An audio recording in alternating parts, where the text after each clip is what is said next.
Welcome back again to Braile's channel. Nagbabalik po tayong muli para sa pahabol na payout schedule ngayong linggo. At alam niyo po ba?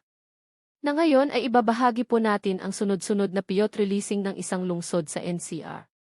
Dahil katatapos lang nila maglabas ng announcement sa National Social Pension ay meron na agad payout schedule para sa Okto, Nano at Centenarian payout na makakatanggap ng tig 10,000 pesos at maging sa iba't ibang lugar. Kung saan at kailan ang nasabing payout ay yan po ang ating ibabahagi ngayon, but before po tayo mag-start sa ating topic, kung bago ka pa lang sa aking channel, please do kindly subscribe, like, and share na din sa ating mga kaibigan, kaanak o kapwa po natin pensioners, at please do share na din sa ating mga social media accounts para mas marami pa ang makaalam. With no further ado, let's begin na po sa ating topic. Wow, dapat alam mo. Magkasunod na payout. 6,000 pesos at 3,000 pesos social pension at ang Universal 10,000 at 100,000 pesos cash gift payout updates para sa dalawang lungsod sa NCR at iba pang lugar alamin. Narito na po ang mga pahabol na payout schedule ngayong linggo at good news dahil sunod-sunod na payout ang ibabahagi natin sa isang lungsod ng National Capital Region at iba pang lugar. Simulan agad natin sa National Capital Region. Alam niyo ba na sunod-sunod ngayon ang paglalabas ng payout schedule sa lungsod ng Quezon City? May payout schedule na po tayo sa National Social Pension Plus ang Octogenarian at Centenarian Cash Benefits, plus ang Birthday Gift Package plus ang patuloy na serbisyong caravan sa iba't ibang barangay. Wow! Ang galing naman ng Quezon City. Kamakailan lamang ay naglabas na nga ang pamunuan ng Social Services Department para maipamahagi na ang National Social Pension na nakatakdang maganap ngayong July 22 hanggang August 21 para sa lungsod ng Quezon City. Para sa hindi pa nakapanood ng ating video, ay narito pong muli ang payout schedule para sa inyong National Social Pension. At ngayon naman ay naglabas ulit ang pamunuan ng Social Services Development Department para naman sa pagbibigay ng Centenarian Cash Benefits sa lahat ng senior citizens ng Quezon City na umabot na sa edad na 80, 85, 90, 95 at 100 years old. Sa lahat po ito, kahit may pension man o wala, mahirap o mayaman as long as nasa milestone ages na po tayo at nakapag-register na sa ating NCSC ay kasama po kayo sa makakatanggap ng tig 10,000 at 100,000 pesos. Nakatakda na po itong maibigay ngayong July 25 sa Raisin Garden Quezon City Hall na mag-start ng alas 8 hanggang alas 3 ng hapon. Yan po ay nakalaan para sa 839 qualified beneficiaries ng Quezon City. Dapat po ay nakapag-apply po kayo sa inyong OSCA office at maging pag-register online sa NCSC para mapasama sa mga qualified beneficiaries. Para malaman kung kasama po kayo sa listahan na mabibigyan ng tig 10,000 at 100,000 pesos ay maaari po tayong tumawag sa SSDD OSCA at number 898842242 Local 1104. Isa rin sa naging kaganapan sa Quezon City ay ang pagbibigay din ng birthday gift packages sa lahat ng senior citizens na nag-celebrate ng May.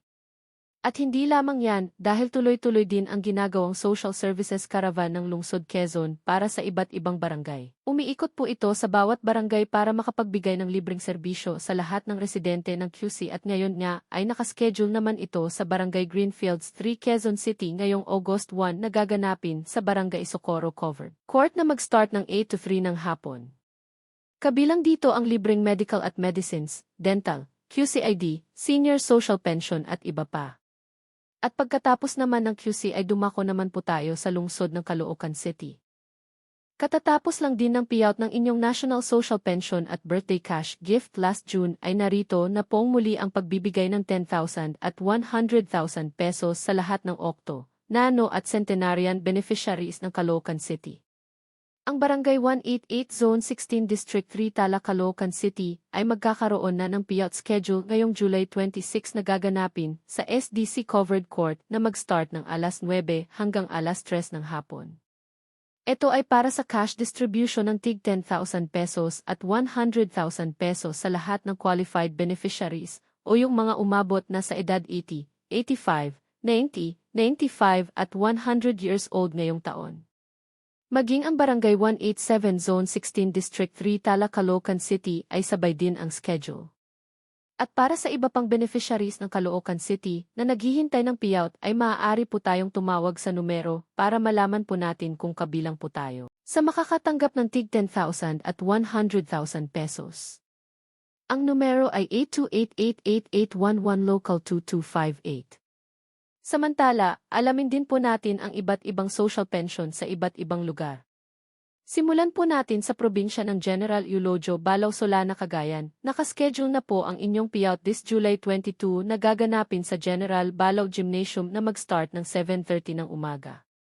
Ang next ay sa probinsya ng Tineg Abra. Nakaschedule na po ang inyong payout this July 21 na gaganapin sa inyong Municipal Gymnasium, para ito sa Barangay Vera, Alawa, Tineg. At ang Barangay Zone 4 Banggid Abra ay gaganapin sa SWAD office near HMCE Laboratory and Benyes Commercial Building na mag-start ng alas 2 hanggang alas 5 ng hapon. Ang sumunod ay sa probinsya ng Kinugitan, Misamis Oriental. Nakaschedule na po ang inyong payout this July 25 na gaganapin sa Poblacion Covered Court na mag-start ng alas 7 hanggang alas 5 ng hapon. Kabilang dito ang Barangay Kalitian, Kagumahan, Campo, Salubsob, Kalubo, Salikapawan, Sumalag, Beray, Kitotok at ang Barangay Suarez. At sa hapon naman ang Barangay Bulisong, Esperanza, Panabol, Poblacion at ang Barangay Buko ang nakaschedule mag-payout. Ang next schedule ay sa probinsya ng Barangay Tampadong, Pamplona, Camarines Sur. Nakaschedule na po ang inyong payout this July 24 na gaganapin sa Barangay Veneracion Covered Court na mag-start ng alas 9 hanggang alas 10 ng umaga. Ito ay para sa first at second quarter ng taon amounting to 6,000 pesos. Kasabay din nito ang Barangay Uswag Veneracion, Pamplona, Camarines Sur. At ang panghuling schedule ay sa probinsya ng Barangay Kalilawan, Solana, Cagayan. Nakaschedule na po ang inyong third quarter payout this July 21 na gaganapin sa inyong Barangay Covered Court na mag-start ng alas 10 ng umaga. Para sa mga may katanungan o hinaing sa kanilang social pension o sa status ng kanilang application at iba pang benepisyo ay maaari po tayong makipag-ugnayan sa ating mga barangay o sa mismong OSCA office para sa agarang kasagutan. Paalaala lamang na ang lahat po ng ating social pension payout ay para lang po muna sa mga indigent senior citizens na kabilang po sa listahan ng DSWD, hindi pa po ito ang universal pension na nakapending pa rin po sa Senado. Abangan lang po natin ang anumang updates nito at yan ay agad po nating ibabahagi sa inyo. That's it! Sa ngayon ay ito pa lamang ang mga nagpahabol ng kanilang payout schedule sa social pension at sa Universal Centenarian Cash Benefits sa NCR at iba pang lugar. Sa mga naghihintay pa rin at wala pa ring payout schedule ay manatili lamang po kayong nakatutok sa aking channel para sa mga upcoming payout updates. Ang lahat po ng ating binabahagi ay base sa announcement ng bawat municipalities. God bless po.